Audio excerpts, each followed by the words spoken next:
New systemic crisis in its infancy. Why most banks in the world are headed full speed ahead towards a collapse. Fraud can infect any business like a virus. You're probably thinking that a discussion about secure banking is going to be a bit boring. Well, banking must be boring, and we're sure central bankers around the world today, many of whom are having trouble sleeping, wish they were. This will explain why the global banking system is not healthy and what differentiates a bad bank from a healthy bank. The truth is that one would hardly be able to tell the difference. As a result, the global economy is now based on unsound banks trading and unsound currencies. These two elements have degenerated to a great extent. Modern banking emerged from the goldsmith trade of the Middle Ages. Being a goldsmith required an inventory of precious metals, and managing that inventory in turn required expertise in buying and selling metal, as well as keeping the metal safe. These skills evolved into a business of lending gold and, by extension, lending money. Little do most people today know that until the early 1930s, gold coins were used in everyday commerce by the general public. In addition, gold supported most national currencies with a fixed convertibility rate. Banks were just another business, nothing special. They were distinguished from other businesses only by the fact that they stored, lent, and borrowed gold coins, not as a secondary but as a main business. The bankers were goldsmiths, but without hammers and chisels. Bank deposits, until recently, were strictly divided into two categories, depending on the depositor's preference and the terms offered by the banks. Time deposits and demand deposits, although the distinction between them has been lost in recent years, respecting the difference is a critical element of sound banking practice. Time deposits. With the time deposit, the savings account, in essence, a customer contracts to leave their money in the bank for a specific period of time, and in return he receives a fixed fee interest for the risk he takes, for his trouble, and in return for allowing the banker to use his money. The banker, confident that he has a certain amount of gold for a certain period of time, is able to lend it. It will do so at an interest rate high enough to cover costs, including interest promised to the depositor, fund a loan loss reserve, and, if all goes according to plan, make a profit. Term deposit implies commitment from both parties. The depositor is locked until the expiry date, and how else would a sane banker promise to give a time depositor his money on demand without penalty when he intends to lend it? In the field of accepting time deposits, a banker is a credit dealer acting as an intermediary between lenders and borrowers. To avoid a loss, bankers usually prefer to lend against productive assets whose earnings provided confidence that the borrower would be able to cover the interest as it should. And they were willing to lend only a fraction of the value of the pledged asset to provide a margin of safety for the principal, and only for a limited time, such as when harvesting a crop or selling an inventory. And finally, only to people of good name and reputation, the first line of defense against fraud. Long-term loans were the forerunners of bonds, and that's it for term deposits. Cash deposits were a different matter altogether. Demand deposits, they are so called because, unlike time deposits, they were payable to the customer on demand. And these are the basis of checking accounts. The banker pays no interest on the money because he's supposed to never use it.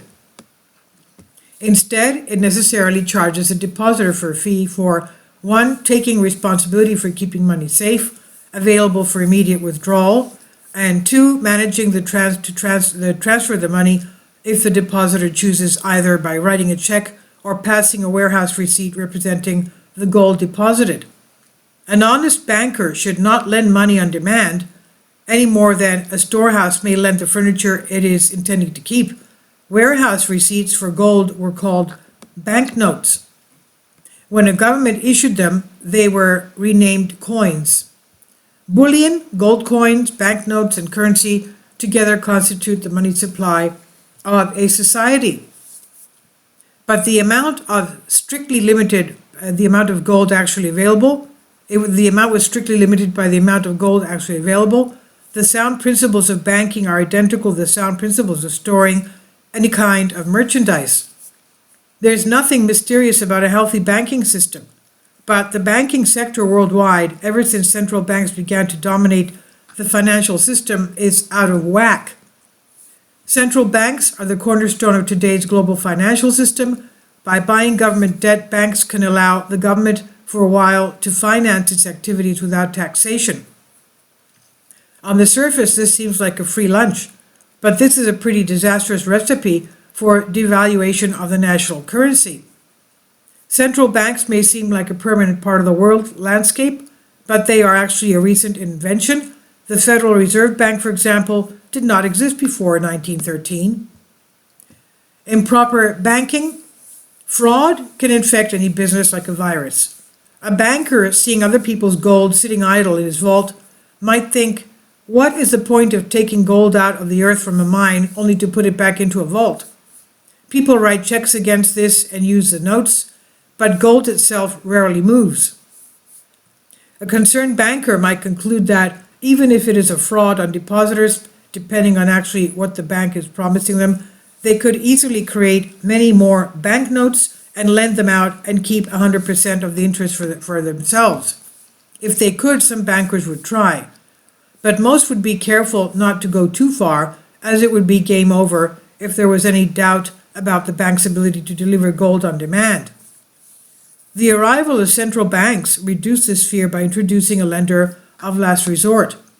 Because a central bank is always open on credit, bankers are free to make promises they know they may not be able to keep.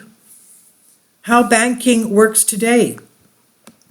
In the past, when a bank created too much currency out of nothing, people would eventually notice and a bank run would occur. But when a central bank authorizes all banks to do the same, that's less likely to happen, unless one bank is known to have made some really stupid loans. Central banks had been pretentiously named, especially the creation of the Federal Reserve Bank, as instruments of economic stability. The occasional punishment of imprudent bankers and their foolish customers was an excuse for the government to begin to intervene in banking. As has happened in so many cases, an occasional and local problem was solved by turning it into a systemic one and housing it in some national institution. It's almost analogous to how the government handles the problem of forest fires. Putting them out quickly provides an immediate and visible benefit. But the delayed and forgotten consequence of this is that it allows decades of dead wood to accumulate. Now, when a fire starts, it can be a once-in-a-century fire.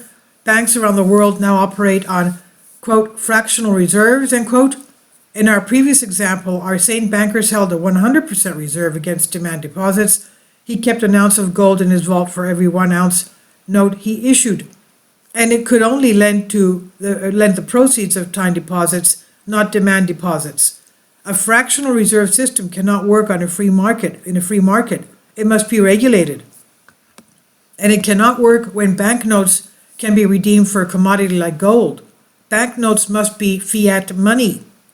The fractional reserve system is the reason why banking is more profitable than regular business. In an industry, rich average returns attract competition, which lowers returns. A banker can lend $1, which a businessman can use to buy a kilo of spaghetti. When that spaghetti seller redeposits the dollar, a banker can lend it out again at interest. The good news for the banker is that his profits are multiplied.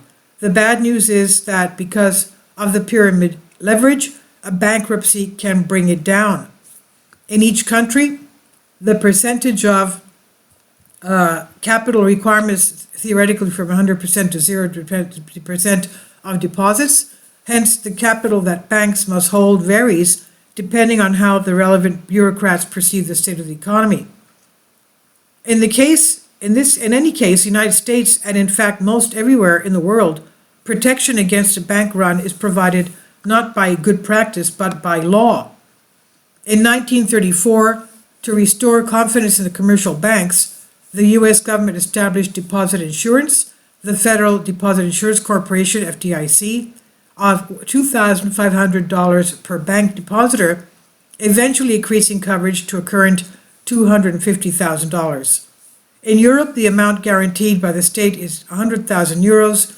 FDIC insurance covers about $9.8 trillion in deposits, but the institution has only $126 billion in assets. That's about 1 cent on the dollar. I'd be surprised if the FDIC does not collapse and have to be recapitalized by the government.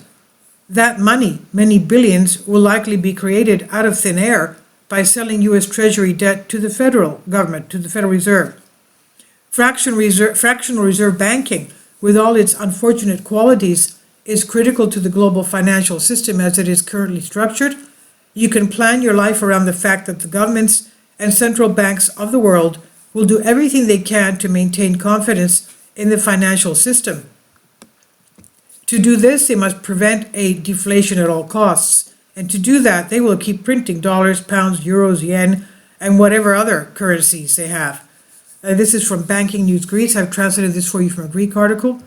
Please leave your comments, and thank you for your support. Kindly support my Patreon account. The daily posts are 5 videos daily, and they are totally different from what I have on my YouTube channel.